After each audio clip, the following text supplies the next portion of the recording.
Chapter 13, Surprise Discoveries. Caleb and Stephen had been working the south field all week, plowing and preparing the soil, then planting the potatoes. They had finally finished the new house, and it had proved itself quite weatherproof thanks to the testing of the nearly daily thundershowers over the last week. There was something about the month of July and the rains that accompanied it, which brought back visions of the past. Caleb suddenly remembered the camp they had stayed in the previous 2 summers and how the July rains constantly plagued them. It was somewhere on the outskirts of a place his dad called Stone Mountain. When the rain stopped, Caleb and his brother would spend the afternoons climbing to the top of the mountain to get a look around. That was the place where he and his family passed through the ruins of the city of Atlanta. Zachariah used to love to hold services in front of the mountain on Sundays, as if the figures carved in the stone behind him filled him with a peculiar inspirational energy.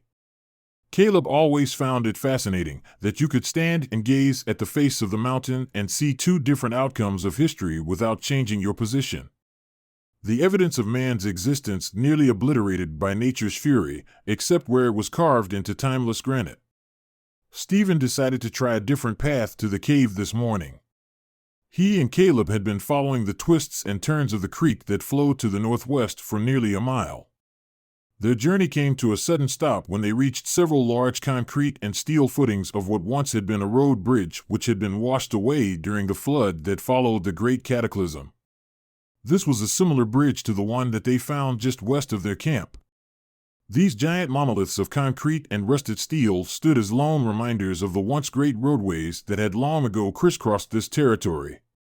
Stephen carefully examined each side of the footing. One side of the decayed bridge, composed of concrete rubble and rusting steel, lay piled as high as 4 standing men and stretched for several meters into the creek bed. The other end of the bridge stretched in the opposite direction, nearly 100 yards or more on the land side, tapering off slowly into the woods east of them. The mound of rubble proved to be an extremely difficult obstacle for Stephen and Caleb to safely navigate. "We'll have to go around all this," Stephen gestured to the rubble. "Now I know why I always took the other path before," complained Stephen. "I don't mind. I like to look at the pictures," asserted Caleb, noticing the drawings painted on the footings by some mysterious artists of the past.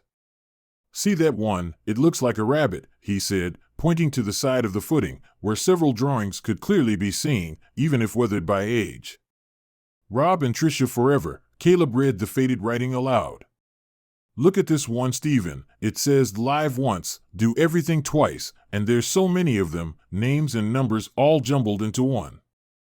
Why do you think they did this?" Caleb asked.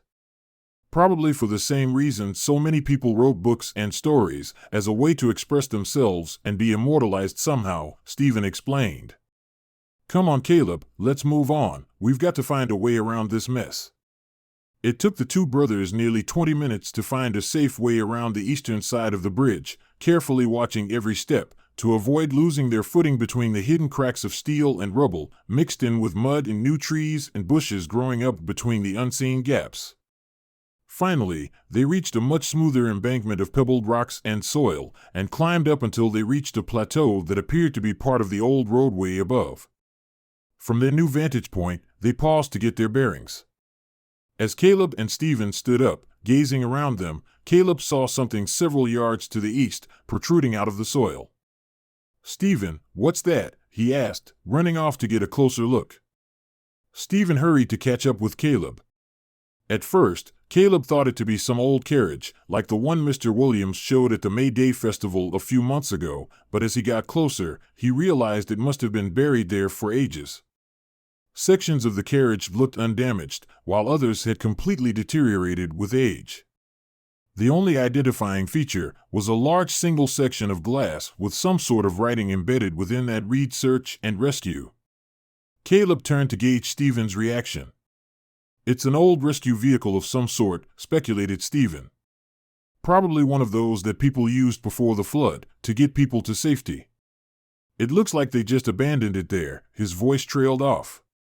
"Let's keep moving. We've got about another mile or so to go." Stephen had decided to continue moving east to pick up their old trail in order to speed their trip. Father had wanted them back in time to help with some last-minute work on the house, and Stephen wanted to be sure they had plenty of time to examine all the crates, now that he had the technique down for opening them.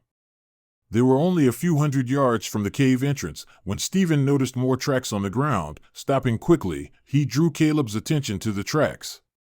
"Another good reason for us not to waste time," he pointed down. "This trail is turning into a major thoroughfare now. See the horse tracks, these are fresh too." "Keep your eyes open," Stephen barked.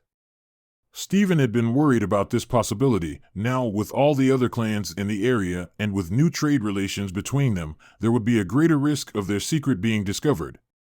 "Another thing we have to think about, Caleb, is we need to make sure we spend some extra time concealing the cave when we leave," ordered Stephen.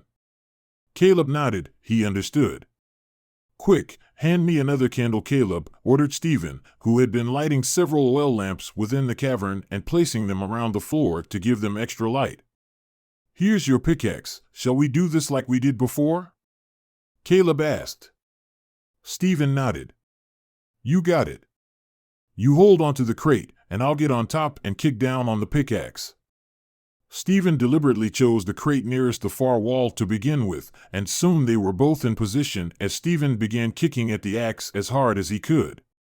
Within moments, they had their first crate opened. As Stephen lifted the lid, there was a distinctive whooshing sound. Caleb and Stephen gave each other a puzzled look. "I guess these things have been sealed pretty tight," observed Caleb. "Yeah, whoever put these in here, I'll bet they intended them to last a while, until they could be recovered after the flood." Stephen and Caleb slowly lifted the lid of the crate until it was completely open, and saw dozens upon dozens of smaller sealed containers inside, each with the contents labeled on it. Caleb reached in and picked one out and slowly read the outside label. 250 9mm rounds, Luger caliber ammo, mumbled Caleb. "What's this, Stephen?"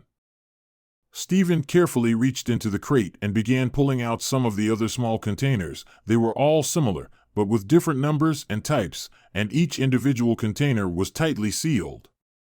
Stephen stopped suddenly and began replacing all the containers.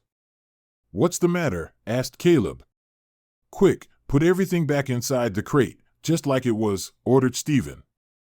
Caleb looked puzzled. "Why?"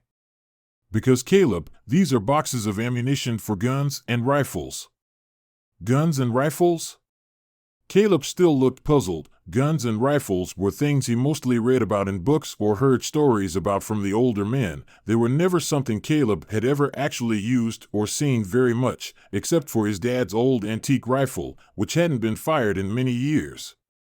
"Let's open up the rest of these crates," suggested Stephen. Again, Stephen began selecting several crates to open, and one by one each crate was the same. Each was filled with at least 4 different types of ammunition, sealed in airtight containers. It wasn't until they reached the 5th crate that they found something different.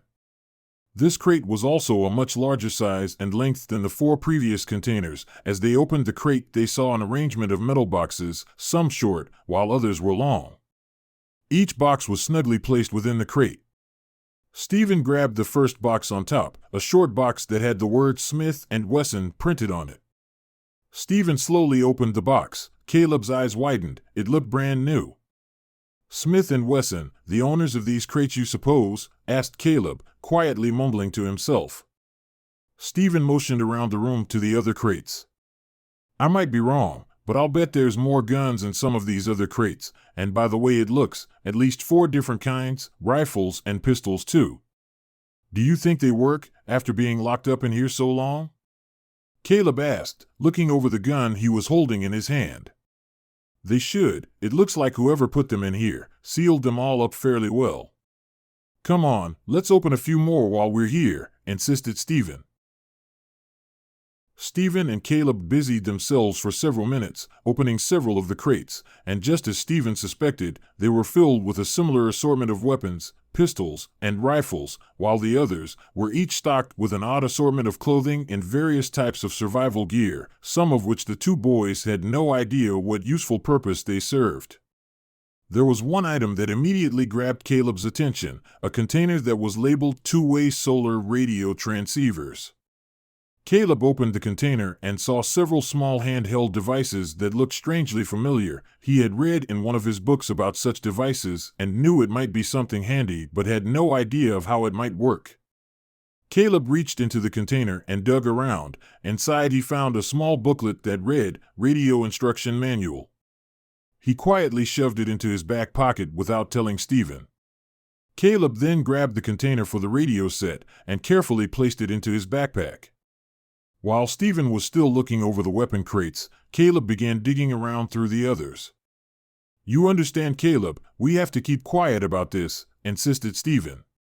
"We don't know who put all these weapons here, or why they put them here. It's one thing to find all the books and the medical supplies in here, but we can't let these weapons get out of here." "I understand. Do you remember the stories that Great-Grandpa Jacob used to tell us before he passed away?" asked Caleb. "He would tell us stories about living in America in the old days." "Yeah, and stories about the days after the Great Cataclysm and how groups of desperate people started fighting and killing each other for food and water," recalled Stephen, looking at all the weapons now stored in the crates. He said Great-Grandpa Elgin and the others had made sure to bring guns and rifles with them to protect themselves at the ranch, in case it was attacked by looters and thieves, recalled Caleb. "Maybe that's why these were put here." "Maybe," mumbled Stephen. "Well, take a look around and see if you can find anything useful before we head back home," insisted Stephen, who started digging through some of the other open crates. "Look, I found a compass," hollered Caleb, grabbing it out of its container and placed it into his pocket. "And over here, Stephen, look at these books I found on the bottom of this bookshelf." Caleb held up 2 picture books, thinner than some of the reading books, while larger in size and filled with various pictures that Caleb guessed were taken from places all around the world. Caleb read the cover aloud, National Geographic, August, 2047, and this one here, Time Magazine, A Photographic History of the 21st Century, read Caleb, stopping to watch his brother as he pulled out more items from another crate, seemingly unconcerned about the picture books that Caleb had found. Hunting knives, fishhooks, wire and string, candles, and Stephen paused, and then he let out a shout of excitement. "Yeah, matches." He grabbed several boxes and stuffed them into his pockets, along with one of the long black-handled knives. Caleb continued to read through the picture books. There were several more, neatly organized on the bookcase shelf below. Stephen paused, looking up at Caleb as he shuffled through his find. "Caleb, we better wrap it up here. I just realized, it's getting late. We have to get back," he reminded Caleb. "Let's make sure we spend extra time hiding the entrance to the cave before we leave, okay?" "Got you. I understand. Look, Stephen," insisted an excited Caleb, holding up the Time magazine he had been looking through for the last few minutes, to show his brother a picture that he had found a moment earlier in the magazine. "It's a picture of several men and women standing." "That's nice, Caleb, men and women standing. We got to get going, right now," interrupted Stephen. "No, you don't get it, Stephen," complained Caleb, holding the picture book ever closer to his brother's eyes. "Look. They're all standing on Mars." You have been listening to Caleb Elgin, The Rise of the Clans by David E. Farmer. Also available on Amazon Kindle. More chapters coming soon. Thank you for listening. Have a great day. Bye-bye.